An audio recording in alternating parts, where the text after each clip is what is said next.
Hello everybody, and welcome back to another video. In this video, I'm going to be doing a comparison between the two 4K editions of Disney Pixar's WALL-E. On the left, we have the newly released Criterion 4K of WALL-E, and on the right, we have the Disney release of the 4K of WALL-E. I have blu-ray.com pulled up on my laptop off screen over here to be able to give all the credentials and everything so that people know exactly what they're looking for. I'll also try and give the links to both reviews of both editions in the description of the video so that if I miss anything, you can also look there and see if there's anything there that I missed. So I'm going to go ahead and get started. I'm going to first do an overview of each release. I'll show the cover and the discs and everything, and then I'll go ahead and give the kind of credentials of the film, basically the transfers, the video, the audio, extras.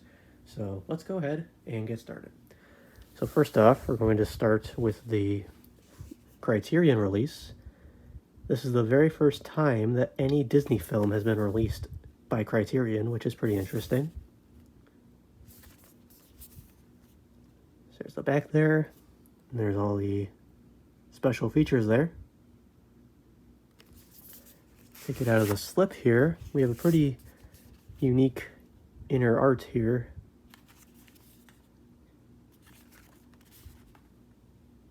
There's the Pixar ball there. So inside we have the booklet that comes with pretty much every Criterion release, giving information about the film as well as information about the master that Criterion does, or the work that they put into their releases. On the left we have the 4K, and then we have two Blu-rays, one with the movie and one with extra features. So let's put this back. Actually, I meant to do this. I'm going to show this, which I think is pretty cool. This is the entire art here from the case.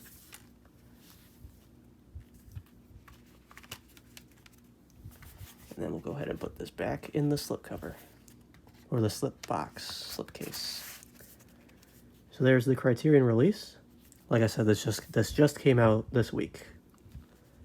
And then over here, we have the standard 4K released by Disney.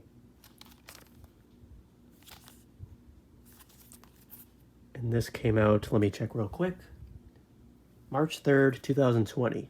So over 2.5 years ago. The film itself is from 2008. And inside we have a standard Blu-ray case. The standard Blu-ray of the movie here.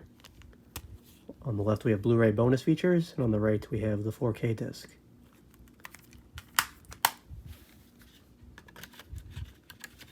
Put it back in the slipcover, and there you go. So I'm going to go ahead and also give the kind of specifications of everything.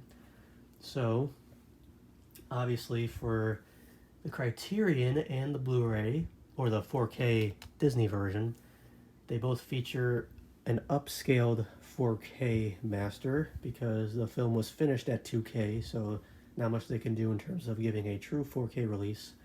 But despite being upscaled, of course, both of them will give a very high quality image, something a little bit more better looking than the Blu-ray. In terms of HDR, Dolby Plus and everything, the Disney release has HDR10, the Criterion has HDR10 Plus and Dolby Vision. The aspect ratio is the same of 2:39:1. In terms of audio, we have, looks like about the same between the two in terms of English, although it seems like this one has a little bit more. For the Criterion, we have English Dolby Atmos, Dolby True HD 7.1, DTS HD Master Audio 5.1, and Dolby Digital 2.0, all in English. For the Disney release, we have Dolby Atmos, Dolby True HD 7.1, DTS HD Master Audio 5.1 ES, Dolby Digital 5.1 EX, Dolby Digital 2.0, and then French and Spanish in Dolby Digital 5.1 EX. Although I believe the Dolby Digital 2.0 track in English is descriptive audio. On the Criterion, let's see if they have it there. I'm not sure if they do. I can always confirm later on, or if it shows in the review itself on blu-ray.com. But those are basically the audio specs. In terms of subtitles, for the Disney version, we have English, French, and Spanish. And we just have English on the Criterion release.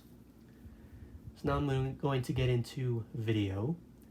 So the video on both of these releases are the exact same. According to the Criterion review on blu-ray.com, it uses the same director-approved 4K master that's found in this release. So there's really no big difference in terms of the look of the film. However, as I said earlier, this one features HDR, I think HDR, HDR10. Let me check. HDR10. This one has HDR10 Plus and Dolby Vision, so there might be a difference in terms of colors and everything. My TV doesn't support Dolby Vision, so I cannot give my opinion on that. But it seems like there's very minor shifts between the two, but I think this one, based on the review, seems to get the biggest points. But again, I think the difference is very negligible between the two. I think if you have this, there's really no big purpose for this, but if you decide to get it, that's also completely up to you. In terms of audio, let's see. It seems like I said earlier, this one just has all English. This one has some English and French and Spanish, but it doesn't seem like there's any difference too between the audio. So far we're off to pretty much similar or identical between video and audio for these two. The extras is where things start to get a little different. So according to the Criterion release on blu-ray.com, for the extras, some are new to this edition, but most of them are carried over from the Disney Blu-ray or the Disney 4K release. It's noted that the only difference is that this is actually missing the Presto short film that's included on this release. But it is stated that it's available on the release here, as well as the Pixar Short Films Collection Volume 2 Blu-ray. So it seems like the only extra you're getting from this release that's not included here is the Presto short film. In terms of other special features, there are some new things in here that are not on here. One of them is looks like an interview titled Where It Began, The Origins of WALL-E, that runs about 23 minutes.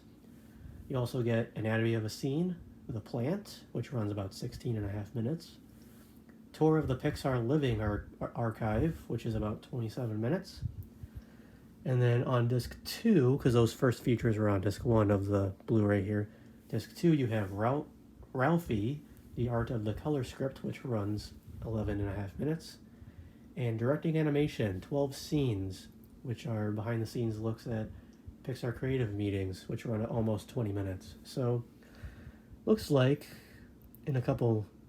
Oh, actually, I'm looking more. There's a couple more things here.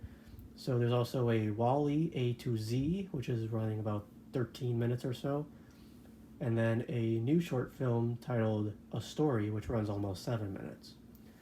So, long story short, there's some new special features in this release that are not here. And as I said earlier, the only extra you're getting here that's not featured here is the Presto short film, which of course you can check out. I think it's on Disney Plus, and I'm sure that it's also available as well with the Pixar short film collection. So that's really the only big feature you're missing. So as summed up in the final thoughts of the review on blu-ray.com, it just states that, aside from the missing foreign language options and subtitles from this release and the missing short film, this is a definitive release and absolutely worth the upgrade for die-hard fans. So if you are a die-hard fan of WALL-E, it's recommended that you get this release because Criterion obviously never disappoints with their releases. So in case you really don't care about video, audio, or extras, you can probably hold on to your original release, especially for the Presto short film. But if you're looking for an upgrade, it's summed up that the Criterion would be a very good option to upgrade. So hopefully you all enjoyed this comparison video. I apologize for any pauses or any, delays there. Like I said, I'm going to put reviews for both of these releases in the description of the video, so if I missed anything, you can go back and look at those. So hopefully you all enjoyed the video. If you have not subscribed yet, please consider doing so, and I will see you all next time.